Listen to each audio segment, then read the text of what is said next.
Hello everyone, welcome to the Resilience Element Show, and I'm here today with someone that I really appreciate, and what you do. His name is Baptist de Pape, and he's the author and filmmaker of The Power of the Heart. That actually touched more than, I don't know how many millions people, but I know you've been in 80 countries, I think more than that, and also 8 languages. So welcome to the show, Baptiste. Well, I think at this point 40, almost 40 languages. 40 languages, and and continue on to, I'm sure, with more languages. We're only going to do the interview in English today, because that's all unless you want to speak French a little bit. Well, let's do it in English. Okay, I think it's better. I mean, you reach more people, plus you can always subtitle it. That's true, that's true. Well, again, thank you very much. Thank you so much. Really appreciate that you're taking the time. I know your schedule is really busy. You're leaving Canada, going to Europe soon, and so I'd just like to dive right into something that for me, the Resilience Element Show is really something about following your heart. So you're the best person to talk about this. And I'd like to know a little bit about how everything started. Well, I would like to say, when I interviewed Desmond Tutu, Bishop Desmond Tutu, he said, the heart is about resilience. So, and I do believe that's true. I mean, ultimately the heart is about resilience. It's not, we all fall, but it's about how fast can we get up. And the people who are successful and really make it are the people who get up faster. And I'm glad you say that, and that's why I would like to know, because I'm sure being a filmmaker, especially when you haven't been a filmmaker before, there's a lot of obstacles that you go through. Before we talk about this, I'm really curious, maybe you can refresh the mind of some of the people that are hearing you for the first time. Basically, your background, I know you were born in Belgium. Also, you've been raised in Belgium and Holland. Yes. And then you became a lawyer. Yes. And something happened one day where you had a very promising offer. Yes. And it was some sort of a turning moment for you. Yes, so I was offered a contract with a big international law firm, and I had really worked hard for that opportunity, but I realized that I didn't want to be a lawyer. And it's very strange because I just felt, if I'm going to be a lawyer in this law firm, I'm going to work 7 days per week, and my only focus is going to be trying to become a partner. So I said, this is not what I want. And I told the people at the law firm, and they said, you have 2 weeks. If you're not going to sign it, then, there's no more job offer in 2 weeks. So I said, I better figure out what I want to do with my life really fast. So, what do you do these days? If you want to find something really fast, you go onto the internet and you Google it. So I decided to Google how to find your purpose in life. Have you ever done that? Yeah. And, in the beginning I didn't find anything meaningful, but I found a video where Oprah Winfrey was actually speaking to Eckhart Tolle. And the video started with Oprah Winfrey saying, I think there's nothing more important than finding your purpose in life. And Eckhart Tolle, he said, yes, but you can't get there through thinking. And that was a revelation for me, because I was taught to do everything through thinking, linear, rational, logical thinking. And Eckhart Tolle, he continued, he said, if you want to find your purpose in life, then you can ask yourself, what do I want? But a more powerful question would be, what does life want from me? So what does the bigger picture want from me? And he said, if you want to find the answer to this question, you have to look for moments of stillness, and the best way to do that is to go into nature. So the next day, I said, I've got nothing to lose, I'm going to try this out. I went into nature and I started to walk, and I asked the question, what does life want from me? And I did this for about an hour. I said, I will keep asking the question until I get an answer. That must have been really looking good in the park, asking yourself, was that out loud or just? Yeah, out loud, and unfortunately there were not a lot of people. But I asked the question, what does life want from me? What does life want from me? I did that for about an hour, and after 1 hour nothing happened. So I said, I have to send Eckhart Tolle an email that this doesn't work. And, he at least should give us more tools. And why is he saying this on Oprah Winfrey? Millions of people are watching this. So I was thinking about the email that I wanted to send to Eckhart Tolle. And what happened was that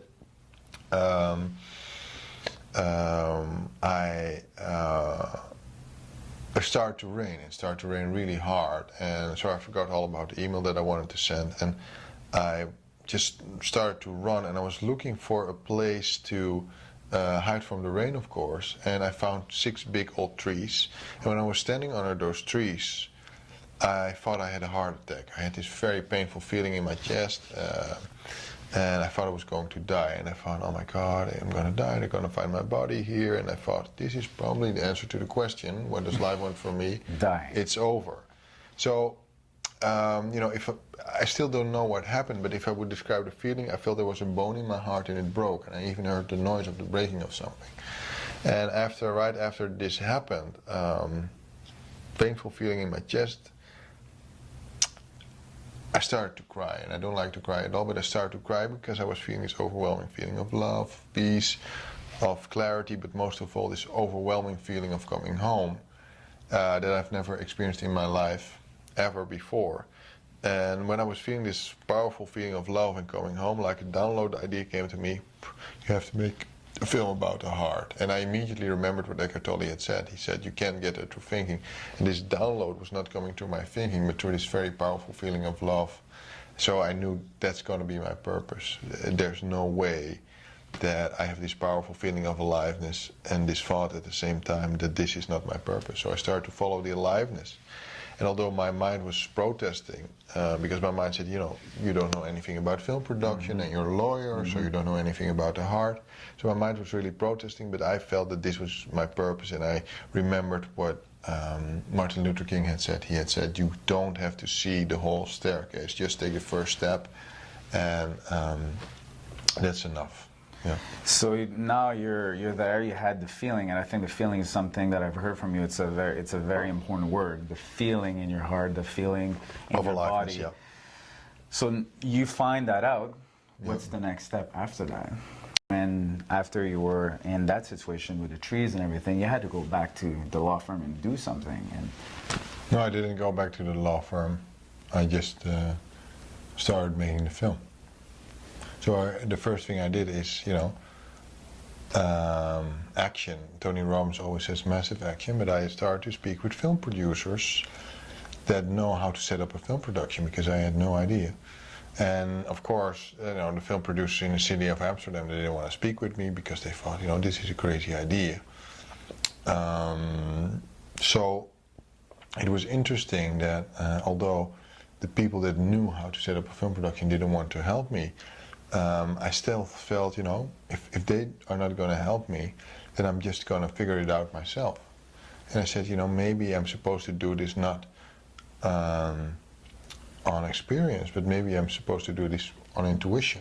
So I just start to follow my intuition more and more, and it's just amazing that every time when you don't know how to do something, you go into nature, you meditate on it, and your higher self or your intuition will give you the answers. We already know everything, we're already connected with everything, and that's what I'm trying to teach in my workshops, that on a soul level and on a subconscious level we know everything, but we don't know how to bring it to the conscious awareness. And if you know how to bring all the information that you already know to the conscious awareness, then you can actually use it and apply it in your life. And for some people, I'm assuming that the element could be nature, that could be something else for other people, right? So it's following your aliveness, no matter what it is. Yeah. So, when I interviewed all the people for the power of the heart, everybody was giving a different answer. Jane Goodall said, I connect with the heart in nature. And Deepak Chopra said, I connect with the heart when I meditate, or when I put my conscious awareness there. Paulo Coelho said, I connect with the heart when I write. And Maya Angelou said, I connect with the heart through prayer and in silence. So you have to figure out what your blueprint is and how you connect with your heart. And that takes an inner journey, I think. But I think the book can really help, because there's so many ways to connect with the heart. Yeah, which has so many, and I think that initially you started to do the film, and then with all the interviews you made, there was so much, I guess, treasures in it that you decided to write a book to basically grasp as much information in different chapters that were not present in the movie. Yes, absolutely. And so the question about resilience, I know that I've heard also that there's some sort of recipe that you have in your mind to manifest from the heart. Would you touch base on that a little bit, and then I'll ask you more questions about the resilience. So first of all, if you want to learn to manifest from the heart, you first have to identify the intentions of your heart, and you have to realize that you're not a personality with a body. You are a soul who lives in the body temporarily, and the soul is your divine self. The soul is who you really are. The soul is what still will be your identity even if you die. So the soul is your real self. So this soul has intentions, and your job in this life is to figure out the intentions of the soul. Once you figure out the intentions of the soul, then you start to live from those intentions, and then your life will be magical. You will have the synchronicities, you will meet the right people at the right time, and everything falls together.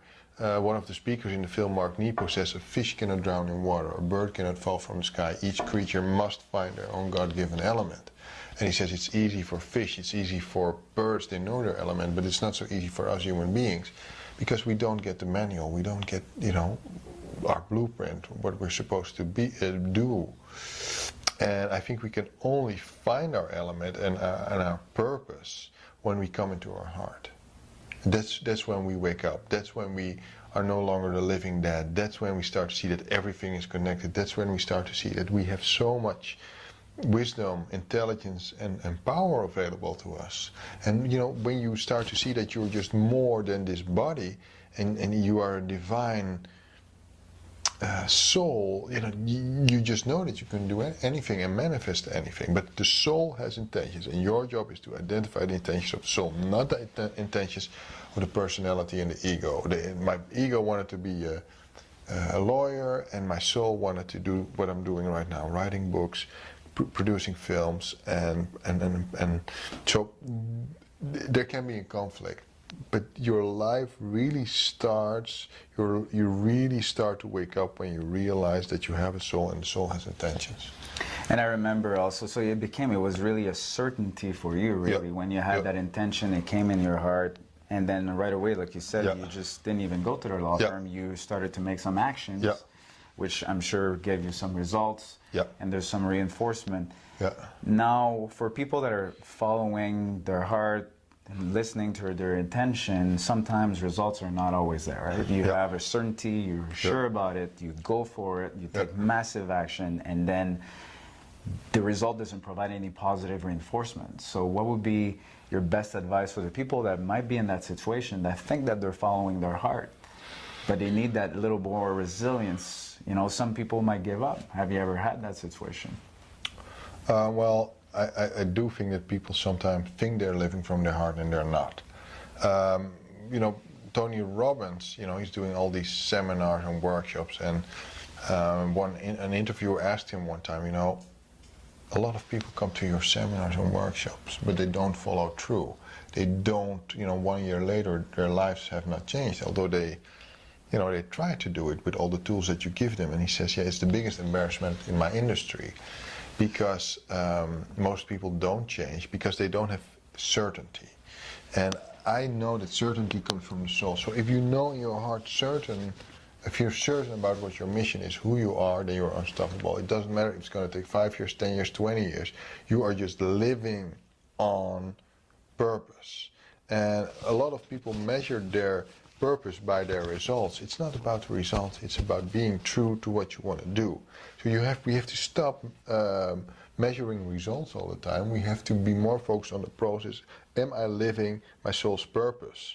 The results will come, but you will, as long as you are talking about results, you are you are not focused on what you should focus on, living from that place. Would you say it's almost being detached from the outcome, but always be true to your heart? Intention. So be pure and loyal is not the right word, but just be true to your intentions, but be detached from the outcome. Because I do remember that you said you even had at one point or the other during that film process to fire people, right? It didn't quite always go well. I mean, we're looking at the results right now. I was having setbacks and challenges all the time, but that is how the heart grows. It's like a match that holds fire. Until it strikes against something, there is no flame. Challenges are your biggest friends, your biggest teachers. They help you, to bring out your full potential, your full fire. that's when you grow. That's why I think you said at one point the best thing I would wish to you is a deep crisis. Yeah, I say to everybody, I wish you a That's deep a good crisis friend. and deep I wish you a depression. deep crisis. Yeah, that's when you really come into your full power. You see, I mean, you see it in the Power of the Heart. What happens to those people? They're all in a deep crisis and become stronger than ever. They rise like a phoenix, and they are thankful for the whole experience. Especially our friend Mayu, right? I'm sorry, the one that was in Rwanda. What an incredible. Immaculée Ilibagiza, yeah. Incredible. Yeah. Like, and how many people would have probably just be actually? That's another point. They would be frustrated, Yeah. have anger. Yeah. How do you transform that? Yes. Yes. She's, I mean, talking about people that are inspirational, would you say is one of the best person that you interviewed in terms of that? Oh, they're all so amazing. I mean, Maya Angelou is amazing. You know, I interviewed her before she passed, right before she passed away. And, you know, her life is amazing. She worked with Martin Luther King when he got assassinated, and Malcolm X. And her life was just amazing. But she was, I think, resilience in the flesh. She was just, you know, the embodiment of resilience. If you look at her life, if you study her life, and they are all about resilience, all of them. But I think resilience comes when you are put under pressure. Diamonds become diamonds under pressure. That's when we really perform. Yeah. And I like to hear that because it's true. Like, I don't believe that success comes overnight. We kind of forget about the whole thing, and there's that pressure that we all need to go through. You know, if we're able to swear, I would say the S is your gold, and that's true. We have an obsession with success and results, and we should have, you know, an obsession with alignment with the soul. I do think that. I mean, it's not about how much toys you acquire in your life or how much money you acquire. It's about how aligned can you be, how true can you be to your soul. That's the real abundance. I mean, Jesus said, seek first the kingdom of heaven within, and then all else will be added unto you. So if you are really aligned, then everything comes to you because you are already connected with the highest form of abundance. And Eckhart Tolle said, if you get the inside right, the outside will fall into place. So it's all about creating that inner state, being in that inner state, and then trusting that this power will support you and help you to accomplish what you need to accomplish. And this is where synchronicities or signs are happening. I mean, I remember that you said at one point that you wanted to have Eckhart Tolle in your film, Absolutely. which didn't happen right away. No, not immediately, no. And then what happened? He called me, Gary Zukov called me, and he said, Eckhart Tolle is here, and he saw a trailer of your film, and he wants to be in the film. So, you know, I wanted him to be in the film, but I was detached from the outcome, and then, boom, he was there. That's how we manifest, by letting go. Because the first time you were in Amsterdam, and you wanted him to I was in Rotterdam, actually. Rotterdam. Yeah. And if I do remember, the request was made, manager said, well, as long as we have a certain amount of proceeds, which didn't happen, and then how many months or years after? I think 2 years later, yeah. 2 years, so that's resilience right there. So by being aligned with your heart, it actually manifested to your life. You didn't have to, you were completely detached to the outcome. Absolutely. And then it worked. It happened, yeah, absolutely. Yeah. So hold the intention and make sure the intention is coming from your heart, but detached from the outcome. If you can do that, you're unstoppable. But a lot of people pollute their intention with being attached to the outcome. And I think that the certainty is certainly a big factor, right? And I also do remember that you played a little game with some people in one of the retreats you had in Kelowna, which was apparently amazing, in a pyramid with Dirk. You can probably talk a little bit about that, just what happened and what... I don't know exactly what you're, what moment you're talking about. Well, the moment that I think was brilliant, I thought, is that for some people that have a hard time to find their purpose, or let's say they found it, but they're not so sure about it, is to project themselves 5 years from now. Yeah. The time machine. The time machine exercise. Yeah. Because, you know, if you know what's going to happen in 5 years, if Michael J. Fox would come and say, okay, this is going to be your future, you know, you go back to the future with Michael J. Fox and you will see your future in 5 years and you would know this is going to be my future, you would have no doubts about it, then you would just do it. Because you know that's going to be your future. And that's certainty. And so you come back in a present moment, somebody says, well, you know what, Baptiste, sorry, like, no, it's not going to work. What's going to be your answer? If I said, well, you don't have certainty, so you can't do it. Certainty comes from the soul. Certainty comes from here. Certainty is an energy that is in your heart. It's like falling in love. It's like knowing that you love somebody. You just know it. You don't need proof. And that's where we manifest. That's the energy from which we manifest. You know that this is what you have to do. You know that this is going to be your future. You know that this is your calling. You know that this is your purpose. That's how you manifest. Pretty easy. You go to nature, find your element, and whatever it is, some people could be surfing, could be, like you said, reading, playing music. And listen to your heart, and I guess remove the noise, because how much noise we have in our life. Mental noise is the problem, but you have to connect with the signal line. So let me ask you a little questions now that are a little bit more light, but also curiously, let's use that time machine now, and let's go in 5 years from now. What do you see for yourself? Well, what message do you want to give to the world? Oh my God! 5 years from now, I've produced a few new films, written a few new books. And I think I live on a beautiful island. I don't know where. I have some ideas, and I probably will have produced 2 more films at that point and written a few more books. My next book is going to be Manifesting from the Heart. I'm looking forward to publishing that book by the end of the year. And you know. I don't know what I'm doing right now. I like to do it, but I would like to do it on a bigger scale. Yeah, I really enjoy what I'm doing right now. So I'm really on track with my soul.